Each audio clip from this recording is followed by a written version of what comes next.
कर्म बड़ा है या भाग्य। इस दुनिया में कर्म को मानने वाले लोग ये कहते हैं कि भाग्य कुछ नहीं होता और भाग्यवादी लोग ये कहते हैं कि किस्मत में जो कुछ लिखा होगा वही होकर रहेगा। यानी इंसान कर्म और भाग्य इन दो बिंदुओं की दूरी पर घूमता रहता है और एक दिन इस जग को अलविदा कहकर चला जाता है। भाग्य और कर्म को अच्छे से समझने के लिए पुराणों में एक कहानी का उल्लेख मिलता है। तो आइए ये कहानी क्या कहती है जानते हैं। एक बार देवर्षि नारद जी बैंकुट धाम जाते हैं। बैंकुट धाम पहुंचते ही वो भगवान विष्णु को नमन करते हैं और तभी नारद जी श्री हरि से सवाल करते हैं, प्रभु पृथ्वी पर अब आपका प्रभाव कम हो रहा है, धर्म पर चलने वालों को कोई अच्छा फल नहीं मिल रहा और जो पाप कर रहे हैं उनका भला हो रहा है। तब श्री हरि ने कहा, ऐसा नहीं है देवर्षि, जो भी हो रहा है सब नियति के जरिए हो रहा है। तब नारद मुनि देवर्षि बोलते हैं, मैं तो खुद अपनी इन्हीं आंखों से देख कर आ रहा हूँ, पापियों को अच्छा फल मिल रहा है और भला करने वाले धर्म के रास्ते पर चलने वाले लोगों को बुरा फल मिल रहा है। तब भगवान श्री हरि कहते हैं, नारद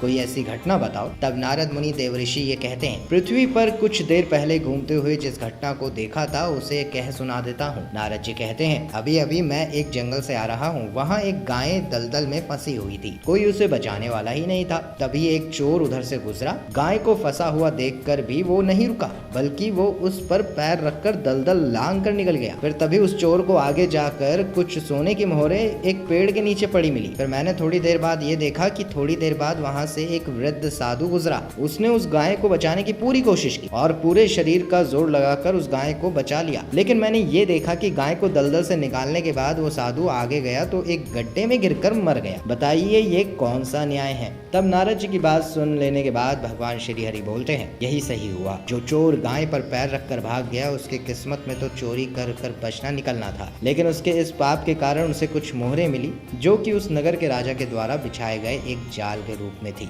जिसमें वो चोर बस कुछ और मोहरों के लालच में फंस गया। जबकि वह चोर उसी राजा के राजमहल से एक थैला भरकर अशर्फियां व मोहरे चुराकर भागा था, लेकिन अब वो पकड़ा गया है और जल्द ही उसे राजा मृत्यु दंड देने वाला है। वहीं उस साधु की बात करें तो साधु को गड्ढे में इसलिए गिरना पड़ा क्योंकि उसके भाग्य में भी उसी समय मृत्यु लिखी थी, लेकिन गाय को बचाने के कारण उसके पुण्य और बढ़ गए और उसकी मृत्यु से उसे मोक्ष प्राप्त हुआ। वह साधु जीवन मरण के चक्र से छूट गया तथा उसे मेरे इस वैकुंठ धाम में एक श्रेष्ठ स्थान भी प्राप्त हो गया। इस तरह आप जान ले नारद कि इंसान के कर्म से ही उसका भाग्य तय होता है। तो दोस्तों, इस बड़ी ही रोचक कहानी से हमें ये सीखने को मिलता है कि इंसान को सदा अच्छे कर्म करते रहने चाहिए। अच्छे कर्मों से अच्छा फल प्राप्त होता है और वहीं बुरे कर्मों से बुरा फल। इस तरह से इंसानों के अच्छे बुरे कर्मों से ही उसका भाग्य बनता है और बिगड़ता है। सही कर्म करके ही भाग्य बदला जा सकता है। तो उम्मीद करता हूँ दोस्तों इस कहानी से आपको बहुत कुछ सीखने को मिला होगा। अगर हाँ तो वीडियो को लाइक करिएगा और ज़्यादा से ज़्यादा शेयर करिएगा। साथ ही चैनल पर नए हैं तो चैनल को सब्सक्राइब करना